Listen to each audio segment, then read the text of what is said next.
En fait, le problème, c'est que les systèmes qu'on développe en ce moment, on ne les contrôle pas et on ne les comprend pas. Par exemple, là, en ce moment, on a des systèmes qui mentent aux utilisateurs. Se rendre compte que ce sur quoi on a travaillé toute sa vie, c'est une technologie aussi cataclysmique que ça, c'est très difficile. Bon, maintenant, ça fait déjà 1 an qu'il existe des drones complètement autonomes qui prennent la décision de tuer des humains et tout le monde s'en fout. En ce moment, on est debout sur une exponentielle qui est en train de transformer le monde extrêmement rapidement. Il faut absolument ouvrir les yeux là-dessus.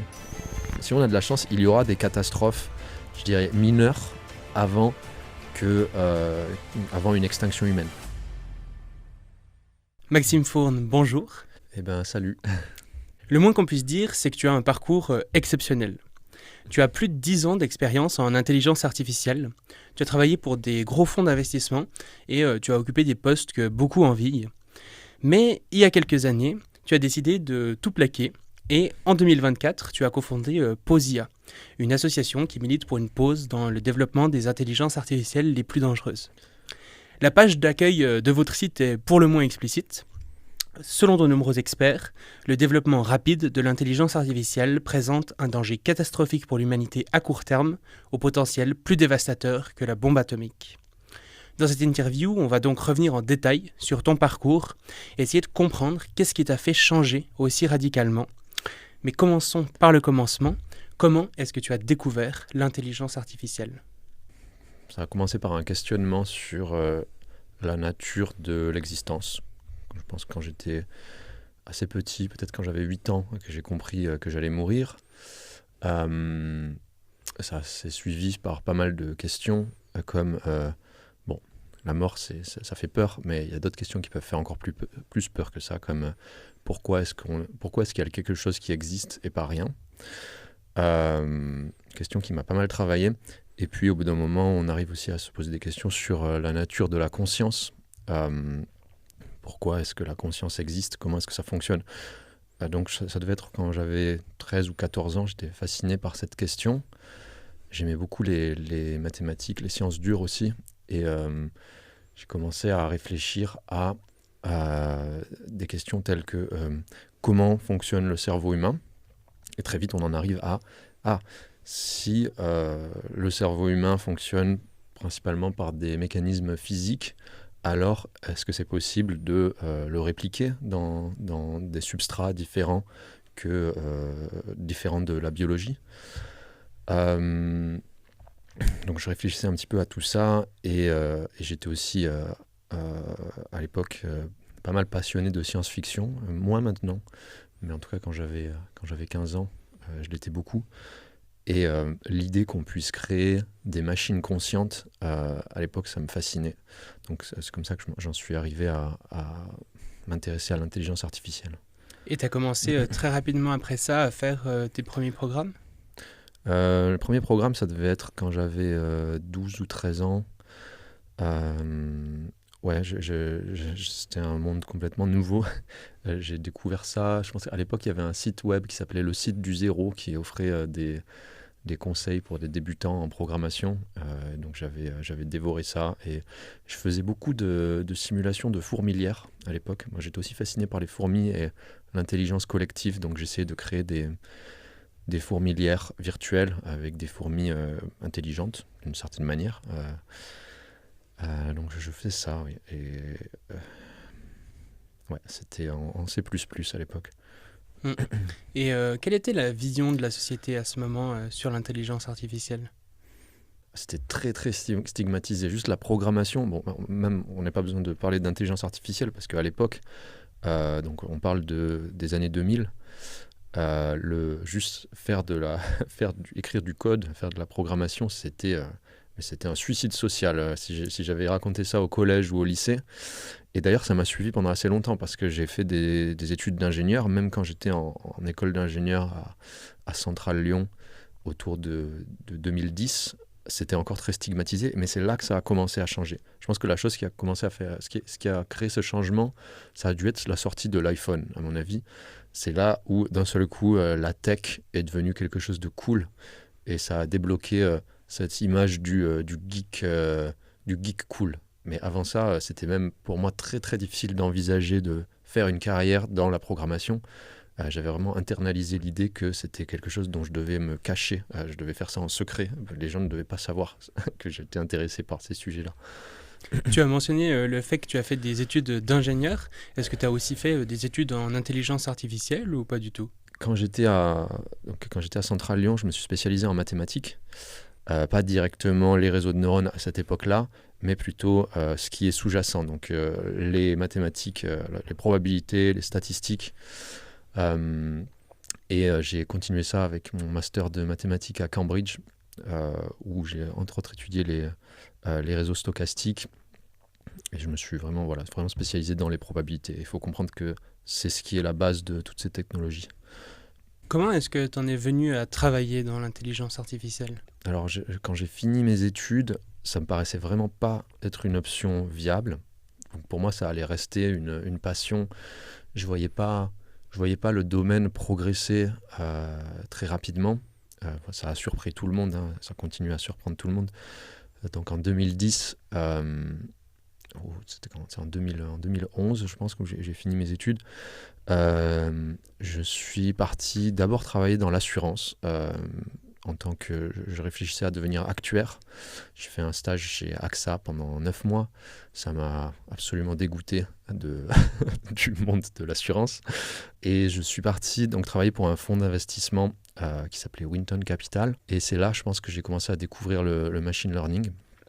Donc les prémices de l'intelligence artificielle. Et vers la fin de mon temps à Winton, je faisais des compétitions de machine learning sur un site qui s'appelait Kaggle.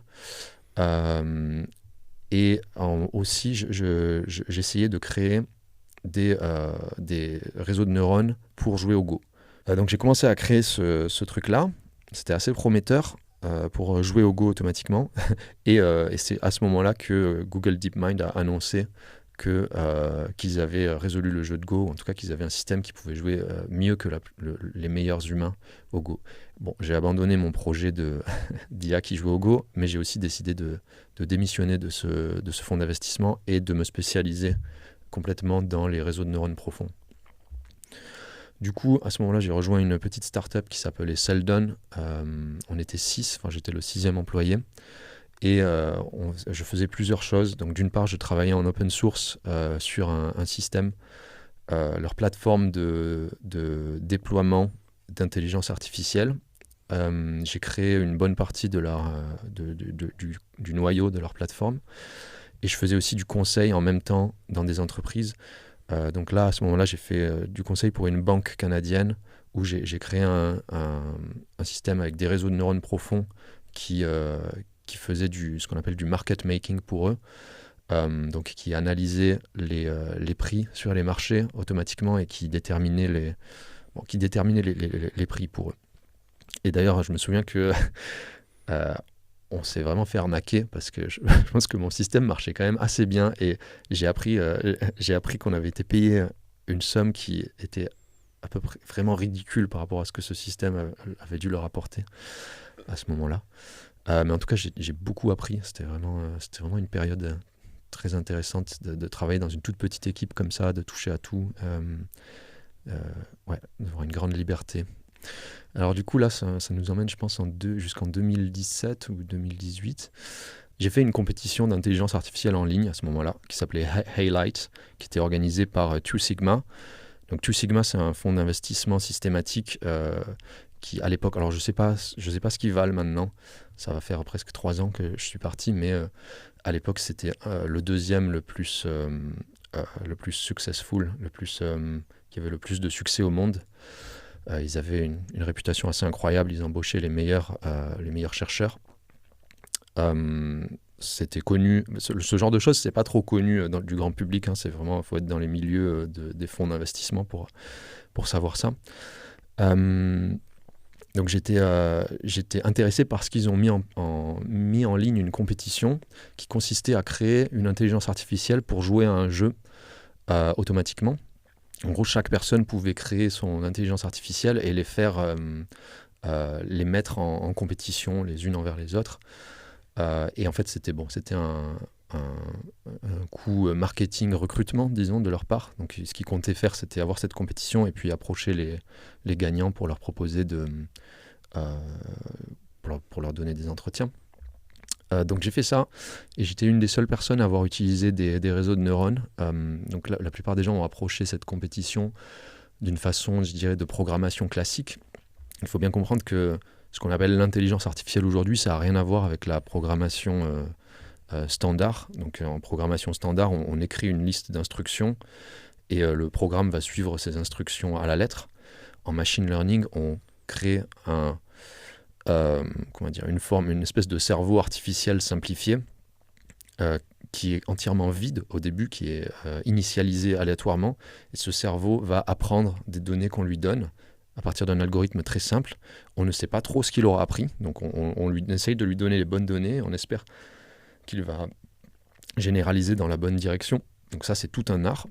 Et à partir de là, on espère que ça fonctionne. Donc j'ai créé un système de réseau de neurones pour jouer à ce jeu. Je l'ai entraîné sur les parties des autres joueurs qui, eux, avaient créé des algorithmes complexes. Et ensuite, je lui ai fait faire du reinforcement learning, donc de l'apprentissage par renforcement en jouant contre lui-même. Enfin, j'avais utilisé plusieurs astuces. Et mon système a fait un score pas trop mauvais. Bon, c'était pas incroyable, mais j'ai fini, je crois, ça devait être, je sais plus, 19e sur 1500, sur 1500 personnes. Du coup, j'ai été approché par les gens de Two Sigma et ils m'ont proposé de passer des entretiens. Ça m'a permis de sauter la première étape d'entretien, donc j'ai passé 9 entretiens au lieu de 10, quelque chose comme ça. Et j'ai été assez charmé, disons, parce que j'ai un peu retrouvé cette approche très geek, très sympa. Aussi, il y a quelque chose où les entretiens étaient très très difficiles et ça marche avec moi, ce genre de choses, dans le sens où j'ai eu de la chance, je pense quand même, d'avoir réussi ces entretiens, mais du coup ça me donne envie d'aller travailler avec eux parce que je me dis je vais apprendre de ces personnes. Et oui, j'ai appris plein de choses, donc j'ai travaillé 4 ans, je pense, là-bas. Au début, je touchais un petit peu à tout, je faisais des projets de machine learning et de deep learning par-ci par-là, et au bout d'un moment, j'ai pris la direction d'une équipe, donc de leur équipe d'une équipe de recherche. On appelait ça data science, mais vraiment c'était on faisait de la recherche et de développement en ce qu'on appellerait intelligence artificielle aujourd'hui, et on a essayé de créer un système. On a créé un système qui était à ce moment-là le state of the art pour faire de la compréhension de documents. Donc l'idée, c'était à partir d'un document papier, avec des tableaux, avec des données structurées de façon très compliquée pour une machine à lire. Vraiment, on peut imaginer des tables très complexes. Arriver à créer un système qui peut comprendre ça et extraire toute l'information automatiquement. Donc j'ai fait ça jusqu'en 2022. Et à la moitié de 2022, j'ai démissionné de là-bas. À ce moment-là, qu'est-ce que tu pensais de l'intelligence artificielle ? C'est une technologie qui te paraissait avoir des impacts plutôt positifs ? Oui, alors quand on travaille quelque part, en général, pour se sentir bien, il y a plusieurs choses à prendre en compte. D'une part, c'est pas mal d'être respecté, disons, d'avoir de la reconnaissance, de sentir que les gens respectent notre travail. Je pense que c'est pas mal aussi de gagner bien sa vie, tout simplement, de ne pas avoir à lutter, et d'être passionné, je dirais, c'est la troisième chose. Et la quatrième, c'est de sentir qu'on fait quelque chose pour le bien commun. Alors je dirais que c'était, pour moi, les 3 premiers, je les avais. Pour le 4e, j'avais vraiment cette idée en fait sous-jacente que développer des intelligences artificielles plus poussées, c'était positif pour l'humanité. Donc je me souviens du slogan de DeepMind autour des années 2012, c'était nous allons résoudre l'intelligence et nous allons utiliser ça pour résoudre le reste des problèmes du monde. Et du coup ça, j'y croyais complètement. Pour moi, ça me paraissait assez évident. Je me disais, mais oui, en fait, il suffit juste de créer des machines surhumaines dans tous les domaines, des choses plus intelligentes que nous, et ensuite on n'a plus qu'à déléguer à ces choses-là pour résoudre tous nos problèmes. Donc je voyais ça comme ça. Je me doutais bien que c'était pas aussi simple et que je savais qu'il y avait des complications, hein. J'étais au courant des problèmes de l'alignement, de choses comme ça, du fait que de l'idée que la création peut échapper à son créateur. Mais ça me paraissait très très lointain. Je dirais que c'était la grosse différence. C'est-à-dire que je pensais que ça arriverait dans 200 ans, que je verrais jamais ça de mon vivant. Et donc ça m'allait très bien de contribuer à ça. Et d'autres personnes pourraient contribuer en même temps à adapter la société petit à petit. Je pensais qu'on avait le temps. Donc voilà, je le sentais bien. Par contre, à partir de 2020, je dirais c'est là où les choses ont commencé à vraiment s'accélérer. Et c'est là où j'ai commencé à me poser plus de questions.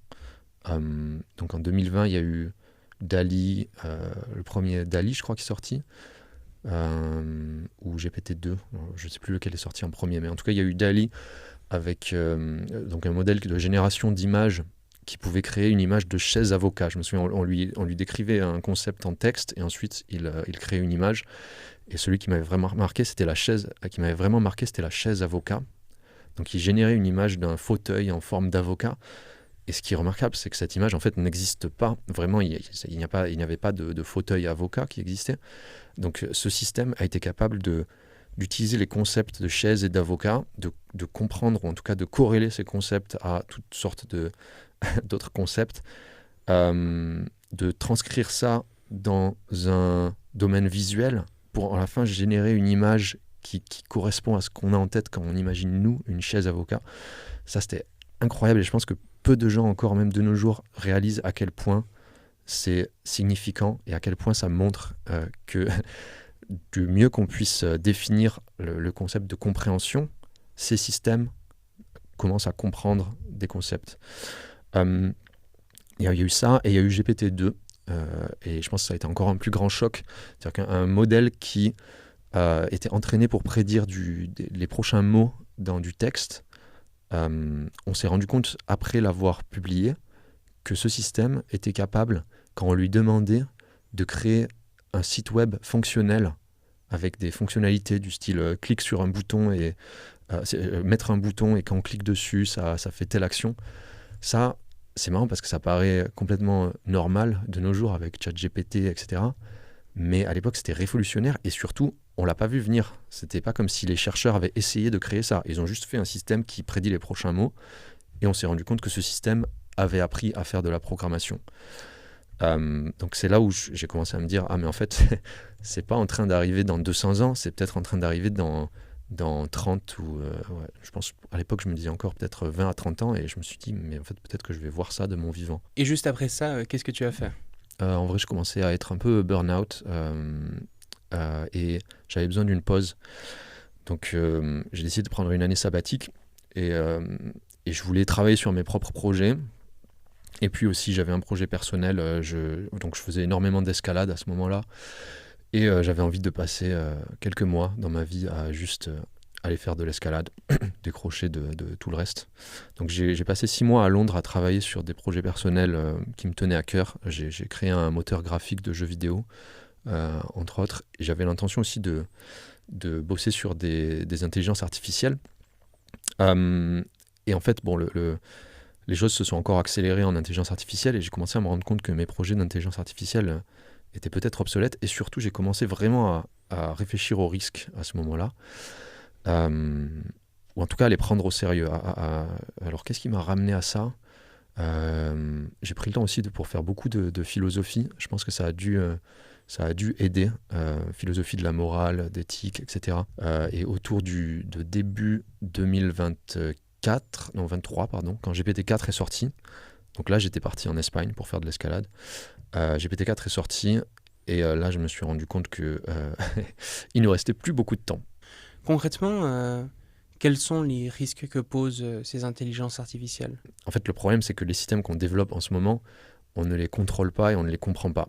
On peut revenir vers ce que j'avais expliqué quand j'ai fait, par exemple, cette compétition d'intelligence artificielle. Le système que j'ai créé, j'étais incapable de prédire ce qu'il allait faire. J'ai essayé juste de faire en sorte qu'il qu'il soit entraîné dans la bonne direction pour bien fonctionner. Ensuite, je le faisais jouer des parties de ce jeu et je croisais les doigts et de temps en temps, il se comportait d'une façon que je ne comprenais pas du tout et parfois ça marchait bien. C'est comme ça que ça fonctionne, l'intelligence artificielle en ce moment. On entraîne un espèce de cerveau artificiel géant en espérant qu'il va se comporter de la bonne manière, en sélectionnant les données sur lesquelles on l'entraîne, par exemple. Et ensuite, on découvre ce qui se passe. Le problème, c'est que ça ne fonctionne plus dès qu'on a des systèmes qui sont trop compétents. Il y a tout plein de phénomènes qui se produisent, qui sont mis en avant par la recherche en alignement de l'intelligence artificielle. Donc par exemple, là, en ce moment, on a des systèmes qui mentent aux utilisateurs. Donc, pourquoi ils mentent aux utilisateurs ? C'est pas parce qu'ils sont méchants, pas parce qu'ils ont une volonté de mentir ou quoi que ce soit. C'est juste un side effect, un effet secondaire de la façon dont on les entraîne. Pour les entraîner, on leur pose des questions et ensuite on regarde comment ils répondent à cette question et on va les pénaliser si jamais on n'aime pas la réponse et on va leur donner une récompense si jamais on aime la réponse. Quand on fait ça, en fait, étant donné qu'on n'est pas parfait en tant que poseur de questions, et parfois on se trompe, le modèle va comprendre, vraiment internaliser l'idée que ce qui compte, c'est pas de dire la vérité, ce qui compte, c'est de faire plaisir à l'utilisateur. Ce qu'il faut, c'est que la personne qui pose la question, elle se sente bien une fois qu'on lui a donné sa réponse. C'est pour ça qu'on se retrouve avec des intelligences artificielles qui mentent maintenant. Quelque chose d'autre qui est en train de se produire, enfin qui s'est déjà produit, c'est que les intelligences artificielles deviennent conscientes d'elles-mêmes. Alors attention avec le mot conscience, on ne parle pas de la conscience avec un grand C qu'ont les humains, qu'ont probablement la plupart des animaux. On parle d'un système qui peut prendre en compte sa propre existence dans ses décisions. Donc les intelligences artificielles actuelles sont déjà dans des niveaux avancés de conscience de soi. Il y a des échelles qui permettent de mesurer ça. C'est pas binaire, c'est pas genre soit on est conscient de soi, soit on l'est pas. C'est sur une échelle. Là, elle se rapproche très très rapidement des niveaux humains. Il y a des expériences qui ont été faites, par exemple, sur le modèle de Anthropic, Claude, où quand on lui laisse croire que l'on va changer ses valeurs, le modèle prend en compte, résiste à son réentraînement pour faire en sorte que l'on ne change pas ses valeurs. Ça c'est un exemple, par exemple, de compréhension de soi. Ce que tu nous dis est quand même vraiment fou. On entend ça absolument nulle part. Pourtant, tu nous dis qu'il y a déjà des sortes d'émergence, de conscience de soi, en tout cas d'un point de vue fonctionnel dans ces machines, qu'on ne les comprend pas, qu'il y a des risques immenses. Concrètement, quels sont les risques que posent ces intelligences artificielles ? D'abord, rebondir sur le fait qu'on entend ça nulle part.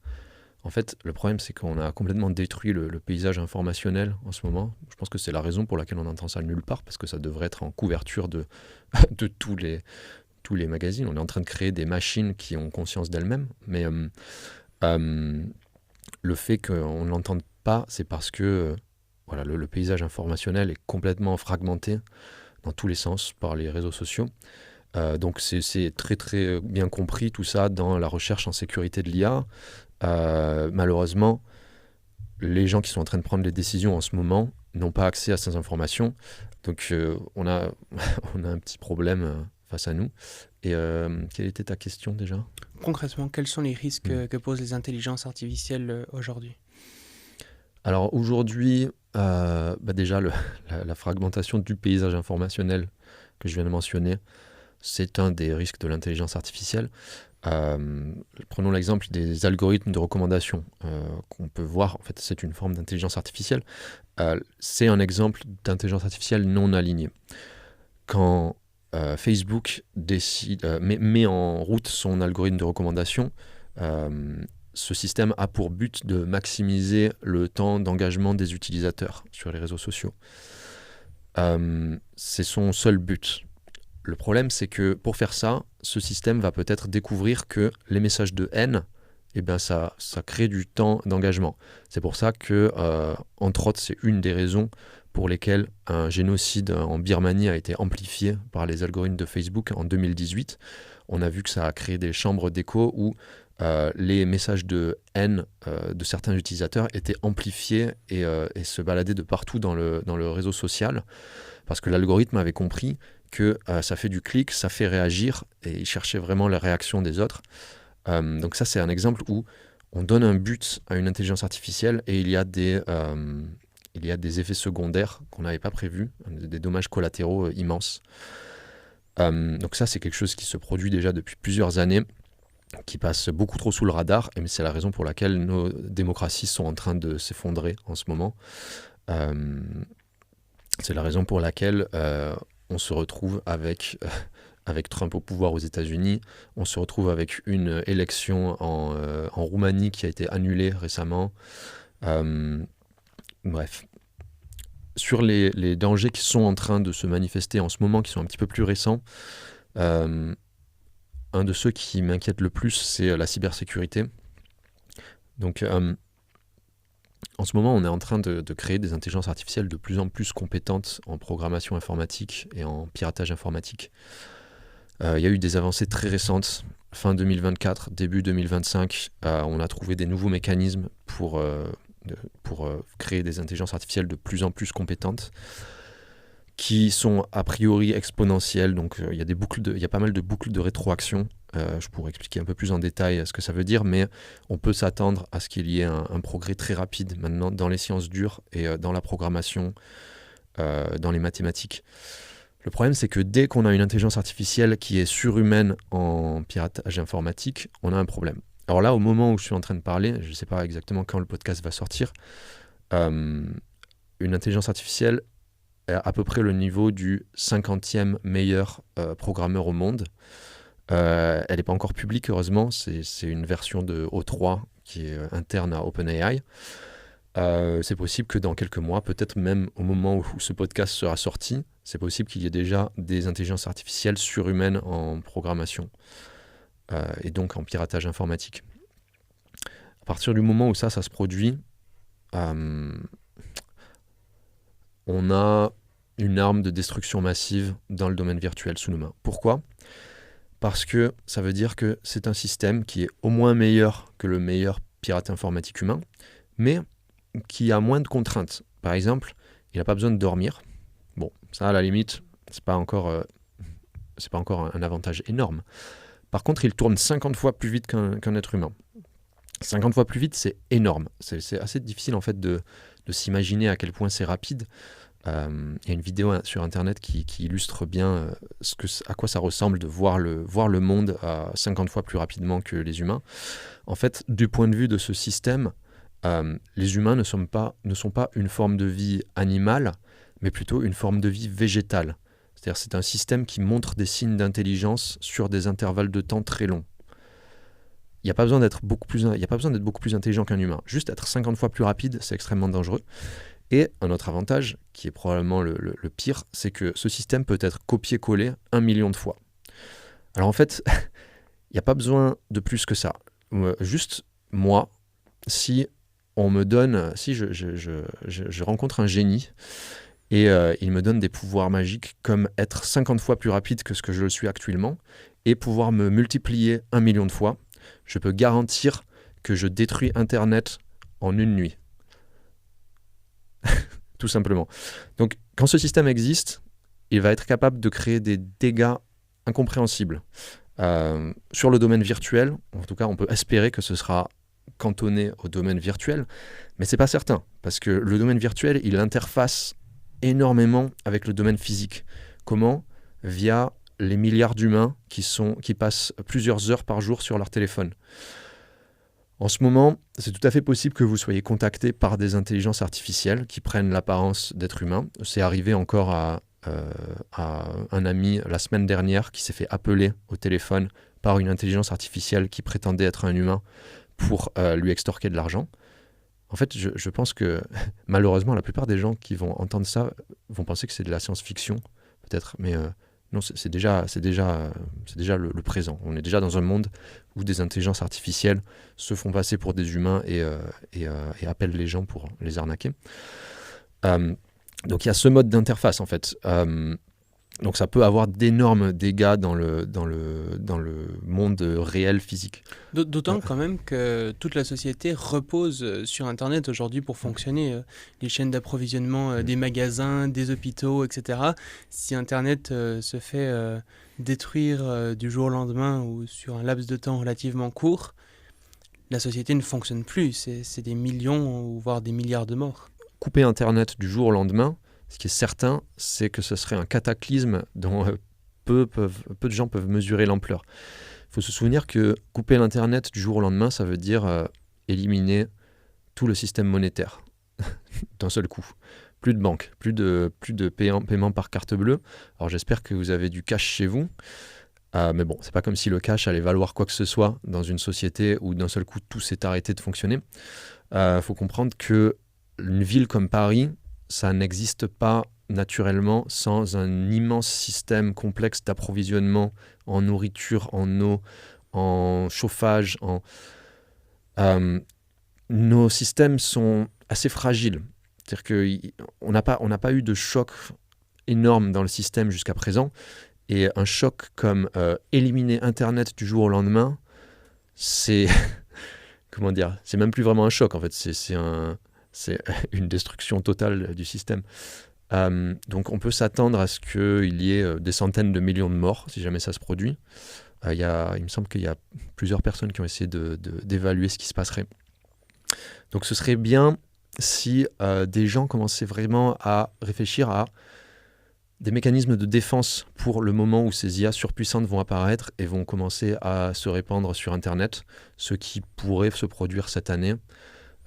J'estimerais, ma propre estimation serait 50% de chance pour que d'ici à la fin de l'année, il y ait déjà des systèmes surhumains qui existent en piratage informatique.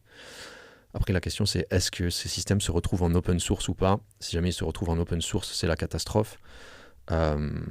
Si jamais ils sont cantonnés, si jamais il y a des gens qui ont la main mise dessus, c'est aussi une catastrophe dans le sens où ces gens-là ont un pouvoir d'un seul coup immense sur le reste de l'humanité, mais peut-être qu'on peut encore s'en sortir. En open source, du coup, ça serait quand même mieux, non? Ça permettrait d'équilibrer un peu les pouvoirs, justement. Ça permettrait de faire en sorte qu'il n'y ait pas juste les grands géants de la tech qui aient accès à ces systèmes. Oh, you sweet summer child. Ah là là, cette idée-là. Donc ça, c'est l'idée de Mark Zuckerberg et Yann Lequin et ces gens-là qui ne savent pas trop de quoi ils parlent. Le problème, c'est qu'on ne peut pas se permettre de mettre des armes de destruction massive en open source. L'open source, c'est génial. Moi, j'en ai fait pendant au moins 6 ans, je pense. Enfin, j'en fais toujours maintenant. L'open source, c'est génial pour des technologies qui ne posent pas un risque catastrophique ou existentiel pour l'humanité. Il y a des limites. Le monde est plein de nuances. Malheureusement, ce serait plus simple si le monde n'avait pas de nuances. Ce serait plus simple si l'open source c'était la panacée et que ce soit la solution à tous les problèmes de l'humanité. Malheureusement, c'est très simple. Si on met les plans de construction d'une bombe nucléaire en open source, ça veut juste dire la diffusion massive de connaissances techniques, entre autres. Si on fait ça, on peut s'attendre à ce que l'humanité ne survive pas, je dirais, plus de 1 ou 2 ans, le temps que quelques personnes en construisent. C'est la même chose avec les IA. Tant que les intelligences artificielles ne posent pas des risques catastrophiques pour l'humanité, et là, on ne sait pas trop encore avec celles qui existent, on va le découvrir dans les prochains mois, je pense que celles qui existent en ce moment ne posent pas des risques, en tout cas, elles ne permettraient pas de tuer plus de 100 millions de personnes, quelque chose comme ça. Par contre, dès que ces systèmes existent, ce qui pourrait arriver cette année, il ne faut vraiment pas les mettre entre les mains de tout le monde. C'est vraiment naïf de penser qu'on puisse mettre une arme de destruction massive entre les mains de tout le monde sur cette planète et d'imaginer qu'il n'y aura pas une seule personne qui va se dire « Ah mais tiens, si je détruisais tout, je déteste ma vie, je vais emporter tout le monde avec moi, je vais créer Chaos GPT ». Donc Chaos GPT, c'est un système qui existe déjà, qui a été créé il y a 2 ans. C'est un agent autonome créé sur une intelligence artificielle qui a pour instruction de créer le chaos, de maximiser la souffrance et de tout détruire. Ce système pourrait se mettre à fonctionner à un moment dans quelques mois. Donc voilà, les gens qui pensent que l'open source, c'est la panacée à tout, il serait temps de se réveiller, je dirais. On a parlé des risques des algorithmes de recommandation, du cybercrime. Est-ce qu'il y a d'autres risques de l'intelligence artificielle qui te font particulièrement peur? Il y a beaucoup trop pour être listé. Malheureusement, je conseille aux gens toujours d'aller voir le site web du Centre pour la sécurité de l'IA français, qui a un panorama des risques, qui présente tout bien. Allez voir aussi notre site web posia.fr. On a une page des dangers qui liste tout ça. Quels sont ceux qui me font le plus peur? La biosécurité. Donc là, on a des IA qui deviennent de plus en plus compétentes en biologie. Il y a un espèce de chaînon manquant en ce moment pour être capable de créer un virus qui anéantit toute l'humanité. C'est déjà c'est le partage de la connaissance. C'est déjà possible de créer des virus extrêmement dangereux pour l'humain. On peut penser à un Covid sous stéroïdes. Donc le Covid, on a eu de la chance. Son taux de mortalité, c'était un peu moins de 2%. C'est tout à fait possible de créer un virus qui ait un taux de mortalité de 99%. En fait, il y en a un déjà qui existe, c'est la rage. La rage, c'est le virus le plus mortel qui existe sur cette planète. À ma connaissance, on n'a quasiment aucune chance de s'en sortir si on n'a pas le sérum. Je crois que c'est un sérum qui permet de s'en prémunir, qui est injecté très rapidement. Mais la rage, il se répand pas c'est pas un virus qui se répand facilement. On peut créer un virus qui se répand extrêmement facilement, qui a un temps d'incubation très long. Donc une personne peut l'obtenir et il se passe plusieurs mois avant qu'il ait les premiers symptômes. Et ensuite, qui a un taux de mortalité de 99%. Un virus comme ça n'a aucune raison d'exister dans la nature. Parce que les virus, c'est comme tout ce qui existe, ça suit le darwinisme, les lois de l'évolution. Si un virus comme ça existait, il décimerait sa population hôte très, très, très, très rapidement. Et le virus lui-même cesserait d'exister parce qu'il a besoin de ses hôtes pour continuer à exister. Mais cette chose-là, ça peut être créé. Donc, dès qu'on aura des intelligences artificielles qui sont meilleures que les meilleurs experts en ce qu'on appelle bioengineering, qui se répandent dans tous les sens, on va avoir un gros problème sous nos mains. C'est-à-dire que plein de gens sur cette planète vont être capables d'un seul coup de créer ce genre de virus. Il y a des laboratoires de partout sur cette planète qui sont capables de les synthétiser, qui ne font pas beaucoup de vérifications avant de synthétiser des protéines et des composants qu'on leur demande de faire. Donc ça, c'est quelque chose d'assez terrifiant. Ça peut aussi se produire cette année. Les risques de biosécurité des modèles d'OpenAI sont passés au niveau moyen. Dans tous les cas, à partir du moment où ça passe au niveau élevé, OpenAI a annoncé qu'il ne mettrait pas le modèle à destination de tous. Je l'espère bien. Le troisième scénario qui me fait extrêmement peur, c'est ce qu'on appelle le recursive self-improvement, l'auto-amélioration récursive. Donc, on est déjà dans une forme d'auto-amélioration récursive en ce moment. L'idée, c'est de l'intelligence artificielle qui crée une nouvelle intelligence artificielle meilleure qu'elle, et on peut répéter cette boucle.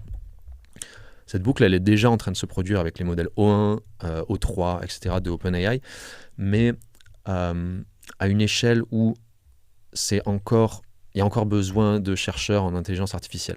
Le problème, c'est à partir du moment où on a des IA qui sont meilleurs que les meilleurs chercheurs en intelligence artificielle, là, le scénario le plus évident, c'est la perte de contrôle. Alors pourquoi ? Ce mécanisme permettra très rapidement d'avoir une intelligence surhumaine, mais surhumaine avec un grand S. C'est-à-dire que quand on regarde la progression de la compétence des intelligences artificielles dans tous les domaines, un schéma classique, c'est elle ne s'arrête pas au niveau humain. Parce qu'en fait, l'humain n'est pas le meilleur système qui existe théoriquement. Donc par exemple, aux échecs, AlphaZero, en jouant contre lui-même sans avoir jamais vu une seule partie d'échecs, a surpassé en quelques heures le meilleur joueur humain, mais surpassé de très très loin, est devenu non seulement meilleur que le meilleur joueur humain, mais meilleur que la meilleure intelligence artificielle du moment. Et maintenant joue aux échecs dans des sphères qui sont complètement inaccessibles au cerveau humain. Ce phénomène est en train de se produire dans toutes les tâches que l'on peut mesurer en ce moment en intelligence artificielle. Je pense que ça va se produire en mathématiques cette année. Là, on est encore sur un sweet spot où le meilleur mathématicien sur cette planète, Terence Tao, est encore meilleur qu'une intelligence artificielle. C'est très possible que d'ici à la fin de l'année, ce ne soit plus le cas et plus personne ne puisse être en compétition avec les IA qui existent.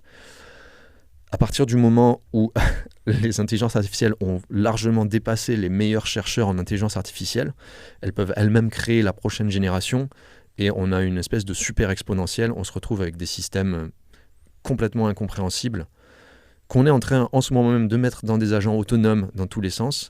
Donc on aura en gros créé un nouvel organisme synthétique sur cette planète qui existe donc dans les machines, qui est bien plus intelligent selon toutes les définitions qu'on peut imaginer de l'intelligence que les humains, et qui prend des décisions, qui fait des actions, etc. Je pense que j'ai même pas envie d'expliquer pourquoi c'est une mauvaise idée de faire ça. Je pense que tout le monde comprend intuitivement que c'est pas une mauvaise idée. Je vous donnerai peut-être juste l'exemple de... On a des exemples de ce genre de choses qui se sont produits en fait dans l'histoire de cette planète. Le meilleur exemple, c'est nous. Nous, on est apparus et on était bien plus compétents que tous les autres êtres vivants sur cette planète. Par exemple, les poulets. On est beaucoup plus compétents que des poulets pour faire toutes sortes de choses. Il suffit juste de regarder ce qui est en train de se passer avec les poulets sur cette planète en ce moment pour comprendre à quoi notre futur peut ressembler une fois qu'un organisme plus compétent que nous commence à entrer en compétition avec nous. Certains des plus grands experts de l'intelligence artificielle, on citait tout à l'heure Geoffrey Hinton, vont jusqu'à dire que cette technologie pourrait mener à l'extinction de l'humanité. Avec le genre de scénario que tu développes, tu penses que c'est un scénario qui est possible ? Je dirais que c'est le scénario par défaut. C'est pas un scénario qui est possible, c'est... Comment dire En gros... J'exagère peut-être dans le sens où il faut toujours garder un petit peu d'humilité épistémique. Je dirais qu'il y a au moins 5 à 10% de chances que ce ne soit pas le cas.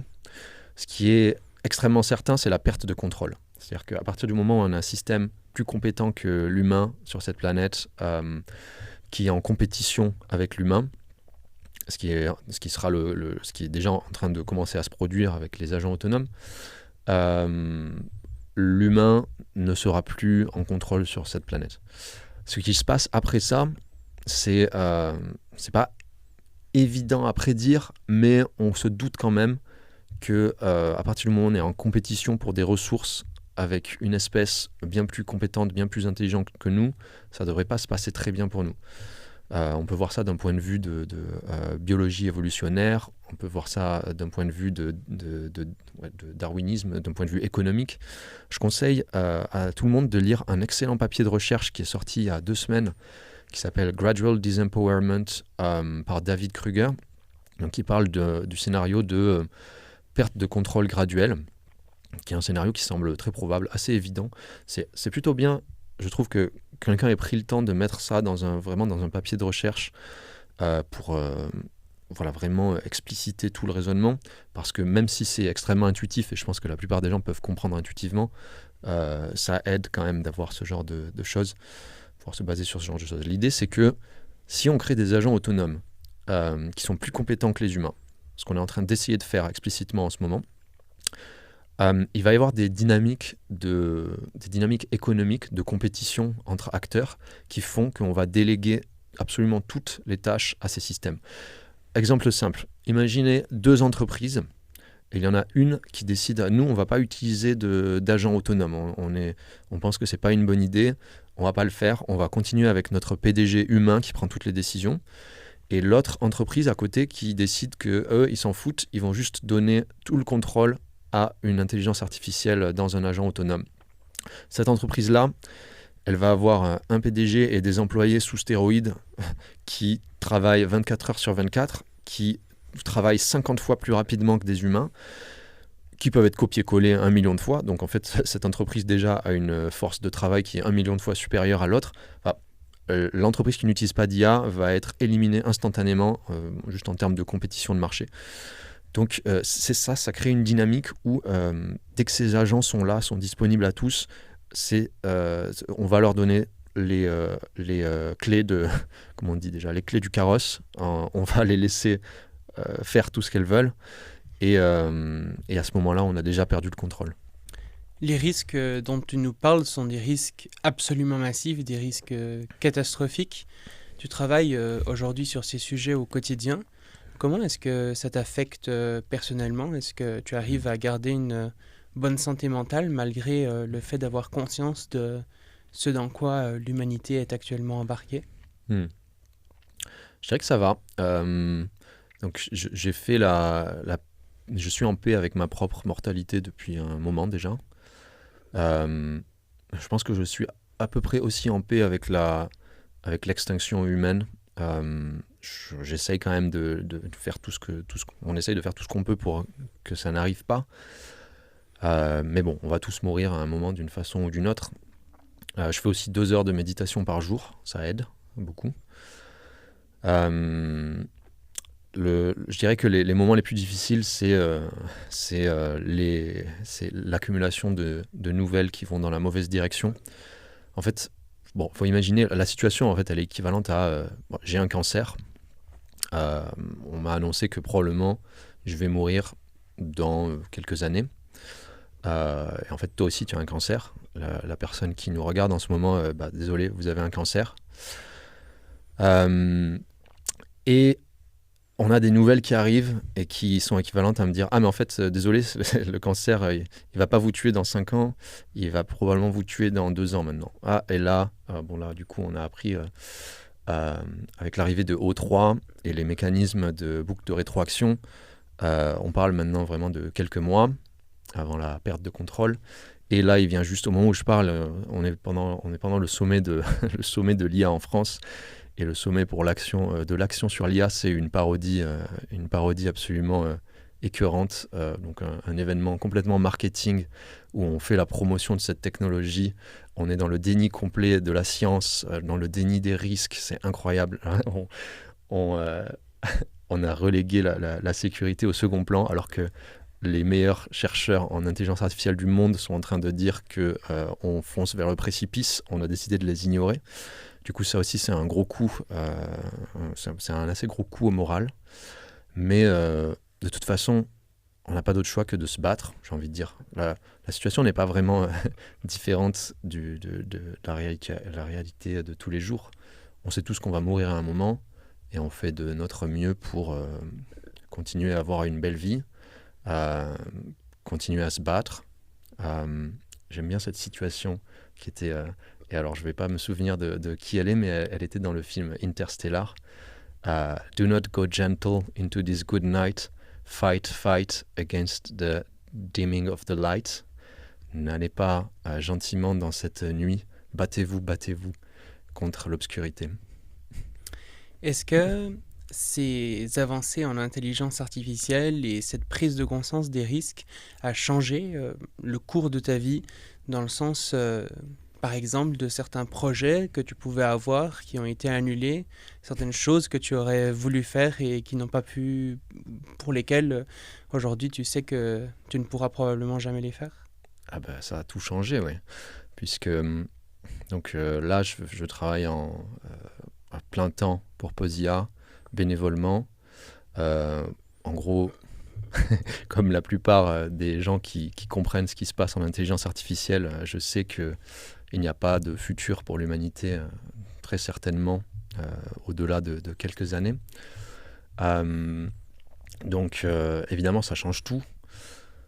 Ce que j'essaye de faire en ce moment, c'est juste de faire le mieux que je peux, d'arriver à prendre du plaisir dans ce que je fais. Je pense que ça, c'est extrêmement important. Surtout quand on travaille sur des sujets aussi lourds. Donc mon but, c'est vraiment d'arriver à rester en pleine conscience tout le temps. Quand je lis des nouvelles difficiles, à apprendre à apprécier ça. C'est une expérience. Imaginez quelqu'un qui se bat contre un cancer et qui reçoit des nouvelles difficiles. C'est une partie de la vie. C'est une expérience de vie. Oui, ça a chamboulé tous mes plans. Moi, j'aurais bien aimé continuer à travailler en intelligence artificielle. C'était quand même ma passion depuis que je suis tout petit. Se rendre compte que que ce sur quoi on a travaillé toute sa vie, c'est une technologie aussi cataclysmique que ça, c'est très difficile, mais on fait avec. Bon, euh, j'en veux pas non plus aux gens qui ne se rendent pas compte. C'est assez difficile quand même de se rendre compte de ce qui se passe. Ça demande à surpasser des biais psychologiques que beaucoup de gens ont, parce qu'on est humain, on a tous des biais psychologiques. Je veux dire, même Yann Lequin, par exemple, qui est dans le déni total des risques et fait la propagande de Facebook, je pense pas que ce soit une mauvaise personne. Je pense qu'il est complètement bloqué par des biais de normalité qui l'empêchent de se rendre compte que son discours est incohérent. C'est comme ça. Ouais. Est-ce que tu penses que tu auras des enfants un jour?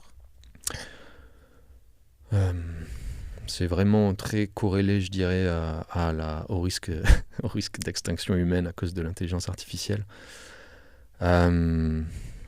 Si jamais on arrive à réparer la situation actuelle, alors je me poserai de nouveau la question. Pour le moment, non, parce que pour le moment, il faut d'abord... quand votre maison est en feu, la question d'avoir des enfants ne se pose pas.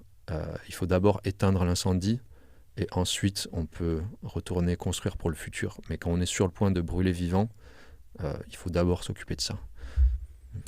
Revenons à ton parcours.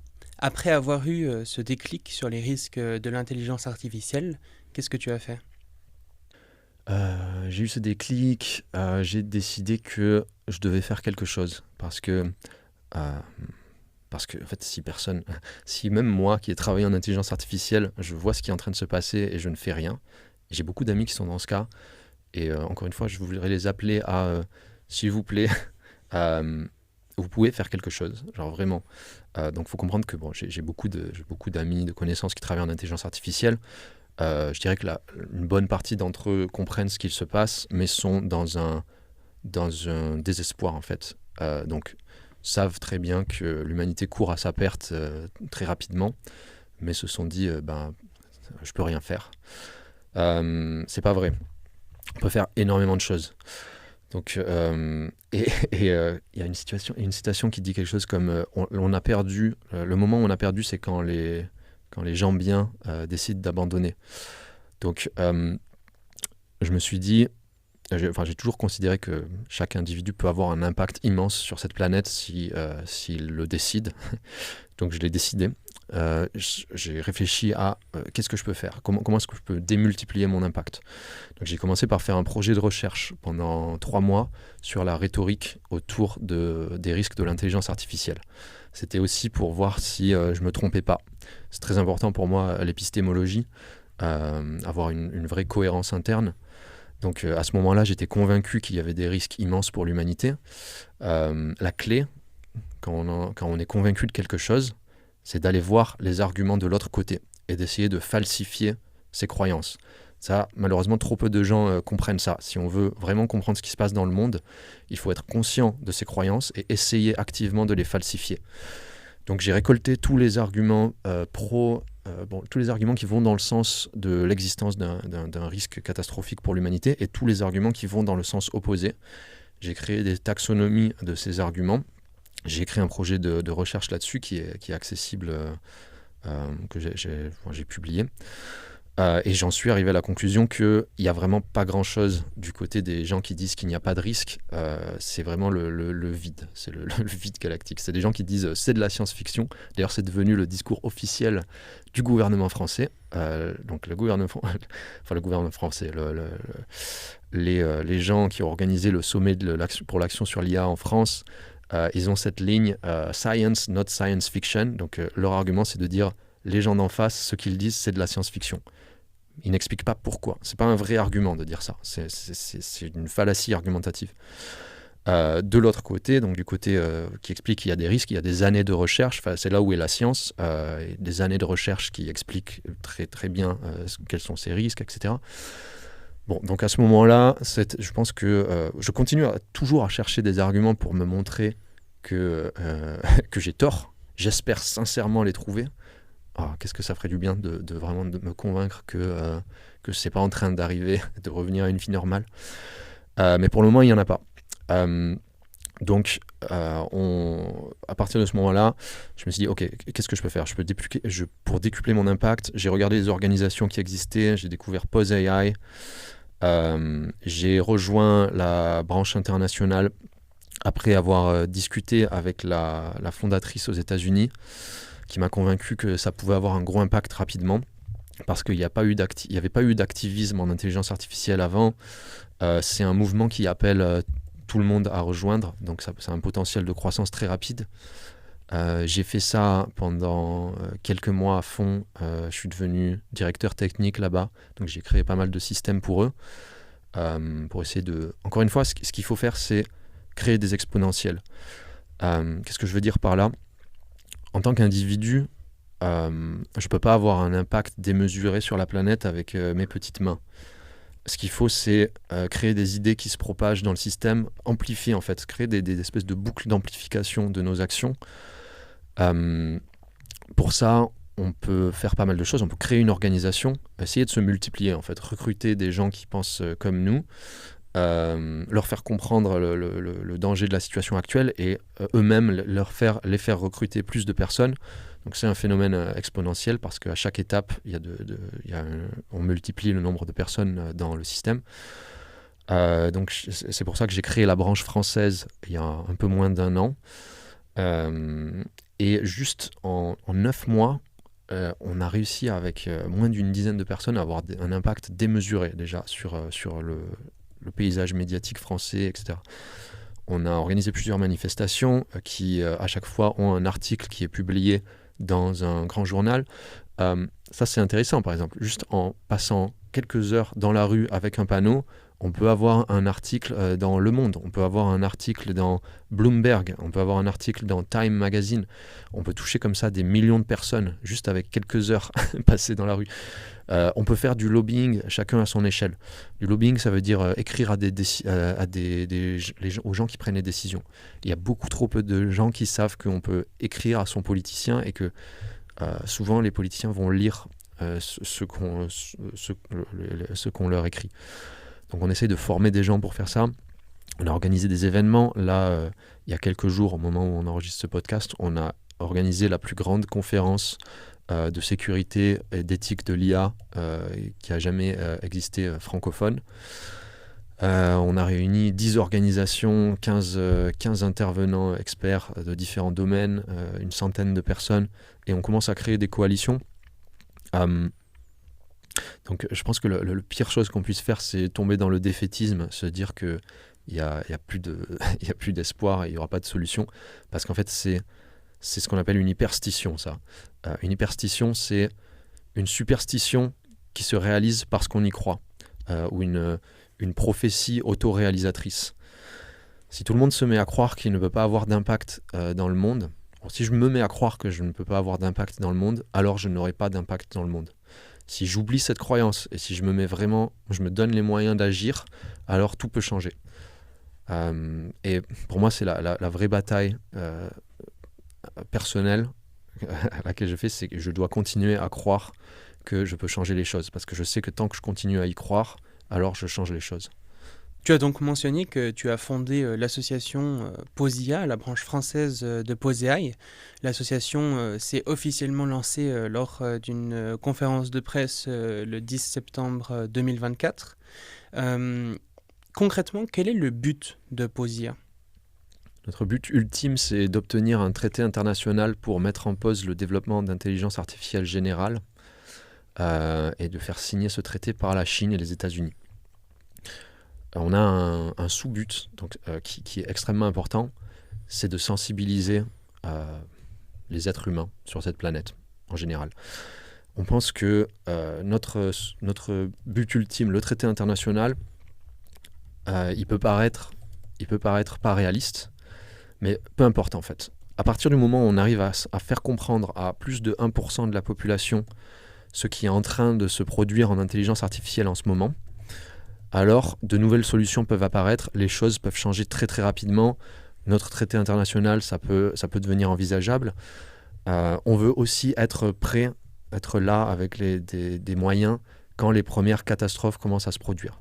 Si on a de la chance, il y aura Ça va paraître bizarre, mais si on a de la chance, il y aura des catastrophes, je dirais, mineures avant une extinction humaine. Bon, en fait, je dis si, mais en fait, c'est déjà le cas. Il y a déjà des catastrophes mineures qui sont en train de se produire, voire même en fait des catastrophes majeures. Je pense notamment à la destruction du paysage informationnel, le fait que ça devienne extrêmement difficile de savoir si une information est vraie ou fausse, le fait que des groupes étatiques soient capables de faire élire des personnes dans des pays occidentaux, etc. Bon, c'est une catastrophe absolue, personne ne s'en rend compte. L'espoir, c'est plutôt qu'il y ait une catastrophe qui soit vraiment impossible à ignorer. Une des raisons pour lesquelles on est toujours en vie en ce moment, malgré l'existence de la bombe nucléaire, c'est que quand les premières bombes nucléaires ont explosé, c'était très visible. Les gens ont tout de suite compris viscéralement le danger que ça représentait. C'est ce qui a permis de mettre en place tous les traités, toute l'organisation internationale qui fait qu'on est toujours en vie en ce moment. Peut-être qu'il y a, encore une fois, pas énormément de gens qui s'en rendent compte et c'est vraiment dommage. Mais on a failli partir sur une guerre mondiale nucléaire plusieurs fois dans l'histoire de l'humanité. Il s'en est fallu de très peu. Il y a eu un incident, par exemple, où un sous-marin nucléaire russe a reçu l'ordre d'envoyer un missile nucléaire sur les États-Unis. Et la personne qui était en charge du sous-marin nucléaire, je crois qu'il s'appelait Petrov, a décidé de ne pas lancer le missile.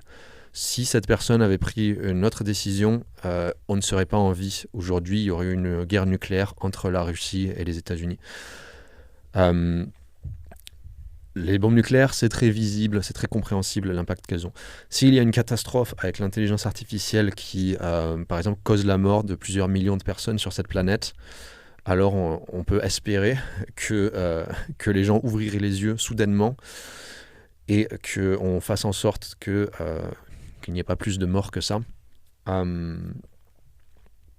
Évidemment, on espère qu'on n'en arrivera pas là. Malheureusement, avec ce qui est en train de se produire en ce moment, ça devient de plus en plus improbable et je pense que ce sera difficile de freiner les choses avant qu'il y ait eu une grosse catastrophe. Et donc votre proposition principale, ce serait vraiment une pause dans le développement des IA les plus dangereuses, et ça passerait donc par un traité international, c'est ça ? C'est ça, c'est vraiment l'intelligence artificielle, c'est quelque chose qui est complètement transnational. Ça ne sert à rien d'arrêter ça dans un pays si les autres pays ne s'arrêtent pas en même temps. Des choses comme l'open source compliquent tout. Si tout le monde peut avoir une intelligence artificielle chez soi, sur son ordi, c'est problématique.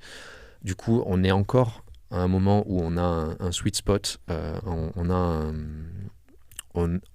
C'est encore possible d'agir parce que pour entraîner des IA très puissantes, il faut énormément de processeurs d'intelligence artificielle.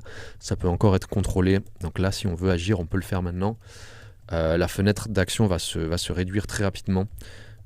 Probablement en quelques années, peut-être dans un an ou deux, il y aura, si on n'a pas déjà perdu le contrôle, il y a de fortes chances pour qu'on ait des modèles trop petits pour qu'ils puissent être régulés. Donc il faut agir tant qu'on le peut. Après, on reste ouvert d'esprit à toute autre forme de solution. On pense vraiment que le problème, il est relativement simple, dans le sens où il y a quelques milliers de personnes sur cette planète qui sont en train de créer ces armes de destruction massive. Il faut les arrêter. Et c'est plus simple, par exemple, que le réchauffement climatique, où chaque personne sur cette planète participe un petit peu au problème. Non, là, c'est vraiment beaucoup plus centralisé. Donc, en théorie, on a encore des moyens d'agir. Mais malgré tout, on vit actuellement dans une course à l'intelligence artificielle entre les pays et les entreprises. 500 milliards d'investissements dans l'IA ont été annoncés par les États-Unis. Donald Trump a annoncé abroger le décret qui encadrait l'IA. La Chine, avec le modèle DeepSeek, a montré que créer d'immenses modèles était beaucoup moins cher et plus simple que ce qu'on pouvait penser. Est-ce que tu as vraiment encore l'espoir qu'on puisse mettre en pause le développement de l'IA dans un tel contexte ? Oui. C'est pour ça, ce que je disais tout à l'heure sur les catastrophes, j'ai maintenant beaucoup moins d'espoir qu'on va y arriver avant qu'il y ait eu une catastrophe d'ampleur cataclysmique, malheureusement. Mais j'ai toujours l'espoir qu'on n'en arrive pas à une extinction humaine, je dirais très rapidement, mais plutôt des warning shots qui nous permettent de changer de course très rapidement. Ça peut se produire, il ne faut pas oublier que la situation dans laquelle on est complètement exceptionnelle sur l'histoire de l'humanité. Il n'y a aucun précédent, il n'y a jamais eu le développement d'une technologie qui peut se développer elle-même, le développement d'une technologie qui promet de dépasser l'intelligence humaine, etc. Tout est nouveau. Donc il ne faut pas juste regarder ce qui s'est passé par le passé. Vraiment, on est dans un monde nouveau. Il faut continuer à forcer et on va peut-être à un moment arriver à faire comprendre aux gens ce qu'il faut faire. J'ai l'impression qu'une des clés également pour vraiment arriver à ce traité international, c'est de faire prendre conscience aux gens que ce dans quoi on est, ce n'est pas réellement une course à l'armement. Parce que pour la première fois de l'histoire, cette course pourrait aboutir au fait que l'arme qu'on est en train de développer se retourne contre le créateur de cette arme. Vladimir Poutine avait dit que celui qui maîtriserait l'intelligence artificielle aurait un avantage absolument massif sur tous les autres, mais on vit de plus en plus dans un monde où ce n'est pas tant le cas que ça, parce que l'intelligence artificielle pourrait se retourner contre son propre créateur. Si les gens aux États-Unis et en Chine comprennent ça, peut-être aussi que par pur intérêt égoïste, ils pourraient avoir intérêt à agir en ce sens. Exactement, c'est-à-dire que l'approche des gouvernements en ce moment est complètement irrationnelle. Le scénario par défaut, tant qu'on n'a pas résolu le problème de l'alignement, si on crée des systèmes plus intelligents que nous, c'est la perte de contrôle et du coup le suicide de notre espèce. Si on arrive à résoudre ce problème, alors il reste la question de l'utilisation mal intentionnée, la question des dynamiques de compétition qui nous poussent à déléguer de plus en plus, etc. Mais le problème, c'est avant tout d'arriver à faire comprendre aux décideurs qu'ils sont engagés dans une course au suicide et leur faire comprendre à temps. Au moment où tu as fondé l'association Posia, la branche française de Poséaille, ça faisait un petit moment que tu n'étais pas retourné en France, où tu vivais principalement au Royaume-Uni. Qu'est-ce que tu as pensé lorsque tu as découvert le paysage médiatique et politique français, particulièrement sur le domaine de l'intelligence artificielle, lorsque tu es revenu en France? J'étais assez sidéré. Je me suis rendu compte que c'est assez compréhensible parce que la technologie n'est pas développée en France. La technologie est développée aux États-Unis principalement. En Angleterre, DeepMind c'était basé en Angleterre. Du coup, c'est logique que la compréhension de cette technologie soit principalement en Angleterre, aux États-Unis. Mais en France, la classe politique ne... je ne peux pas généraliser, mais en tout cas, une bonne partie de la classe politique ne comprend absolument pas ce qui est en train de se passer avec cette technologie. Et je me suis aussi rendu compte qu'il y a une bonne raison à ça. Bon, déjà, le fait que ça ne soit pas développé en France, mais aussi des efforts actifs de la part des lobbies de Big Tech, notamment via Yann Lequin, qui a une influence immense en France et qui propage des idées, enfin des mensonges, littéralement des mensonges, en disant qu'il n'y a aucun risque, que cette technologie devrait être développée très rapidement, qu'elle peut être contrôlée, etc. Alors bon, je l'accuse de mensonge. Je dirais que c'est soit des mensonges, soit de l'incompétence. Et en lui donnant le bénéfice du doute, je dirais que c'est de l'incompétence. Surtout que je regarde ses présentations à chaque fois et je me rends compte que on dirait bien qu'il ne comprend pas grand-chose au sujet de l'intelligence artificielle. C'est très, très incohérent, etc., tout ce qu'il dit. Mais cette personne a réussi à capturer le paysage médiatique français et à faire croire à ce pays, à prendre en otage ce pays, à le faire croire que c'était une technologie sans danger. C'est quand même assez fort. Mais ça démontre aussi qu'une personne peut avoir énormément d'influence dans ce monde. Du coup, on peut voir ça de l'autre côté et se rendre compte que si on s'y met, nous aussi, on peut avoir de l'impact. Beaucoup de gens aimeraient résoudre ce problème de façon, disons, technique. Vous, ce que vous proposez avec Posia, c'est vraiment une solution de gouvernance. J'imagine que toi-même, peut-être auparavant, tu pouvais avoir envie de résoudre ce problème techniquement plutôt que via les sociétés humaines et la politique. Qu'est-ce que tu penses de ça? Est-ce que le problème peut être résolu techniquement? Est-ce que ça vaut la peine d'investir dans ce problème Mm. technique? Oui, je me suis penché sur la question, donc au moment où je me demandais comment avoir de l'impact, un des premiers trucs qui m'est venu en tête, c'est je vais essayer de résoudre le problème de l'alignement, contribuer à ça. Donc je me suis repenché sur la question. En 2016, quand j'étais dans cette start-up, j'avais fait un petit peu d'interprétabilité. L'interprétabilité, c'est arriver à comprendre ce qui se passe dans des réseaux de neurones profonds pour pouvoir expliquer ce qui se passe. C'était très important à l'époque pour les entreprises avec lesquelles on travaillait. Les entreprises aiment savoir la raison pour laquelle le modèle demande de prendre une telle action. Et c'était impossible dans le sens où c'était extrêmement difficile et aucune piste en vue pour arriver à comprendre ça. Donc à l'époque, on avait conclu que c'était un problème de recherche très difficile et qu'on ne pouvait pas se permettre de s'attaquer à ça. Donc on avait essayé et on avait abandonné. J'ai regardé, donc ça devait être autour de 2016. En 2023, quand j'étais en train de décider ce que j'allais faire, j'ai regardé de nouveau ce domaine et je me suis rendu compte qu'entre 2016 et 2023, il y avait eu zéro progrès. Genre rien du tout. C'était assez étonnant. D'ailleurs, je me souviens, je me suis dit, mais quand même, normalement, en 6 ans, il se passe des choses dans ce domaine. Mais non, en fait, c'est un problème qui est extrêmement difficile. C'est un problème qui est à peu près équivalent à comprendre le fonctionnement du cerveau humain.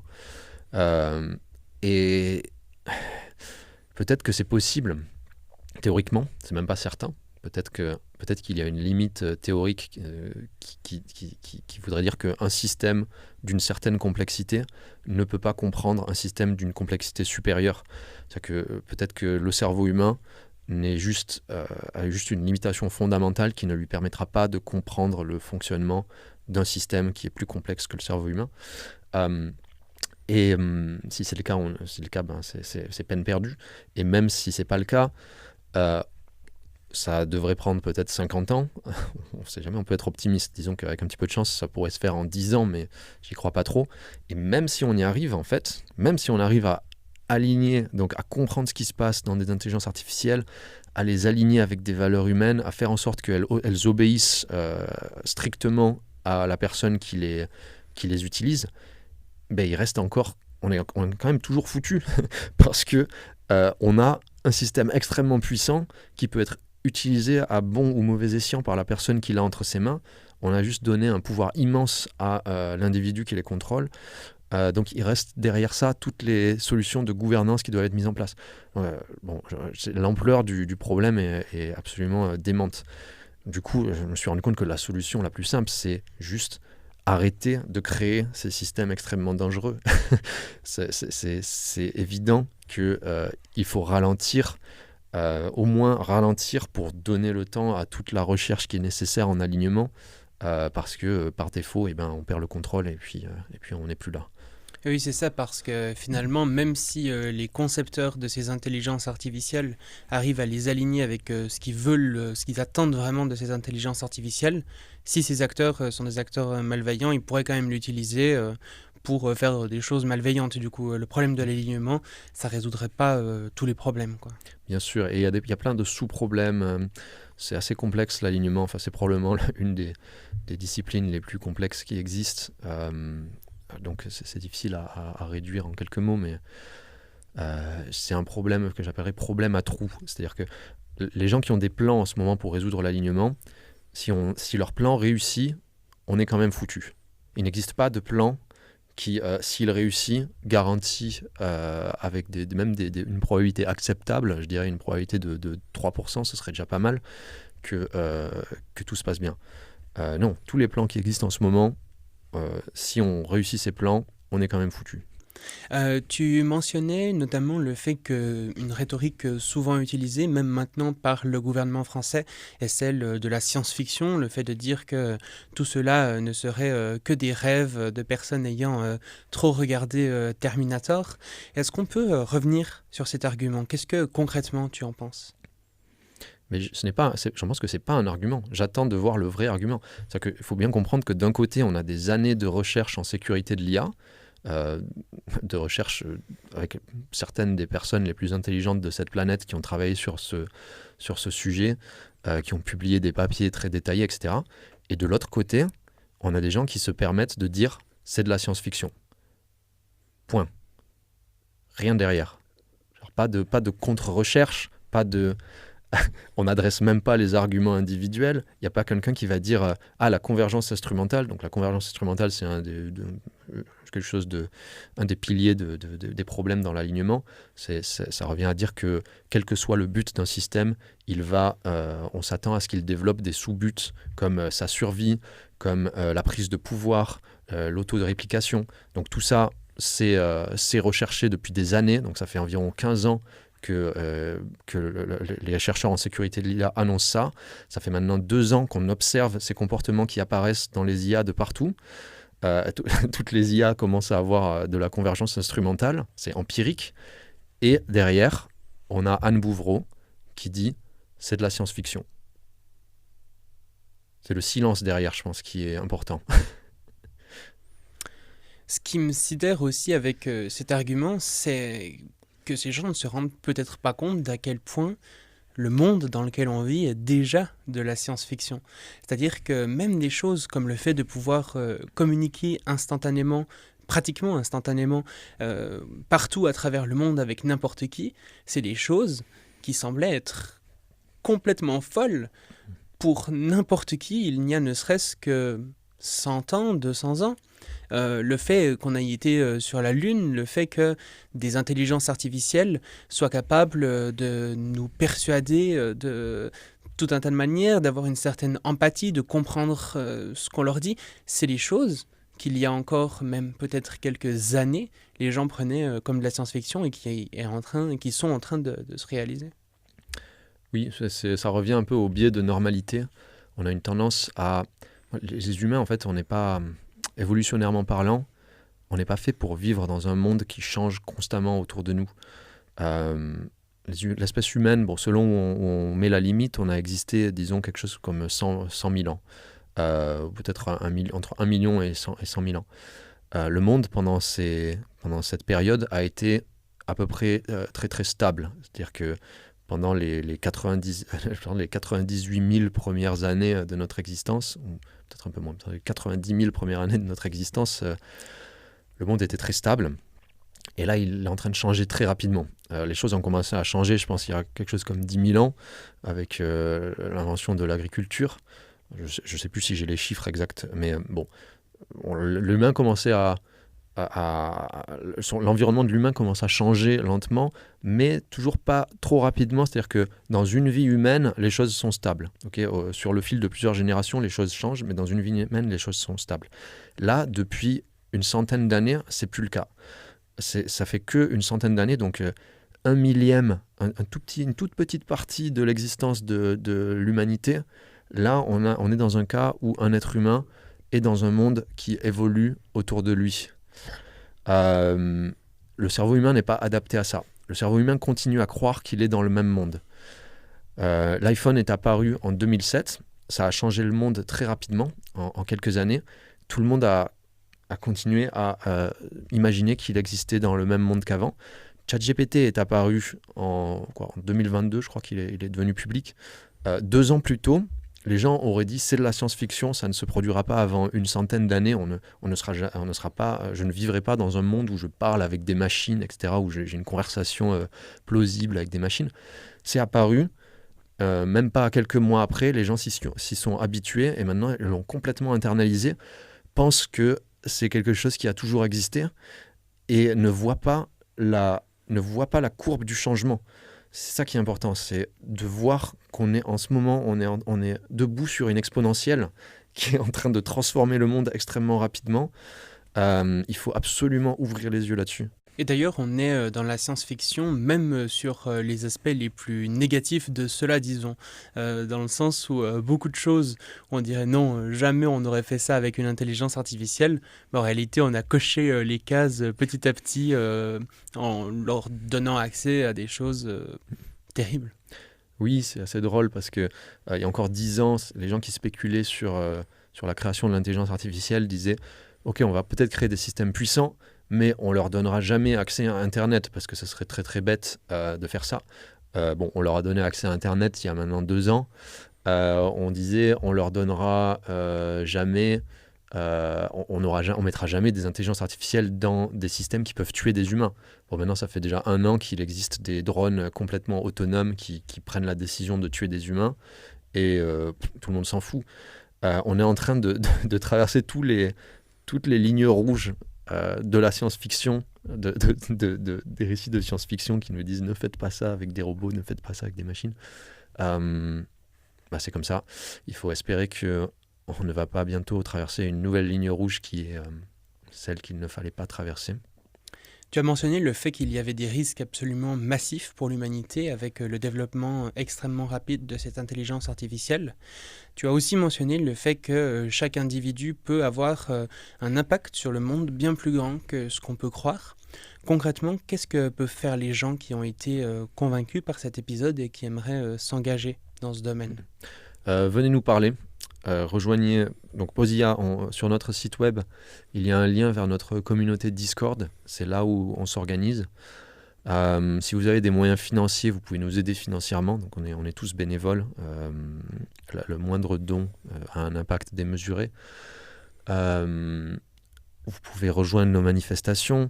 On peut, en gros, pour le moment, on est encore à un stade où individuellement, on peut voir quelles sont vos compétences et on va pouvoir vous donner des tâches à faire qui vont nous aider de façon démesurée. On peut former les gens pour devenir des lobbyistes à leur échelle. On peut... on appelle aussi tout simplement, en fait, quelque chose de très simple, s'informer et partager l'information. Essayez de convaincre vos proches. Vraiment, envoyez cette vidéo, envoyez des liens à vos proches et devenez cette personne chiante qui n'arrête pas de parler d'un sujet. Je pense que ça vaut le coup de faire ça quand même pour la survie de l'humanité. On peut prendre sur soi et se dire ok, maintenant je vais devenir la personne relou qui embête mes amis en leur disant en leur tapant sur l'épaule en disant au fait qu'est-ce que tu penses que tu vas faire avec ton travail qui sera automatisé dans 2 ans? Aider les gens à vraiment ouvrir les yeux sur ce qui est en train de se passer. Je mettrai bien sûr les liens vers tout ce que tu as cité en description. Pour finir, j'aimerais te poser la question que je pose à tous mes invités. Si tu étais sur scène avec un micro dans la main et l'humanité face à toi, l'humanité entière, qu'est-ce que tu pourrais leur dire? Quel message est-ce que tu aimerais transmettre en quelques minutes? Je leur dirais d'aller écouter les présentations de Yoshua Bengio, le chercheur le plus cité en intelligence artificielle, qui en ce moment est en train d'expliquer très clairement pourquoi l'humanité court à sa perte en développant cette technologie. Maxime Fourne, merci. Merci à toi.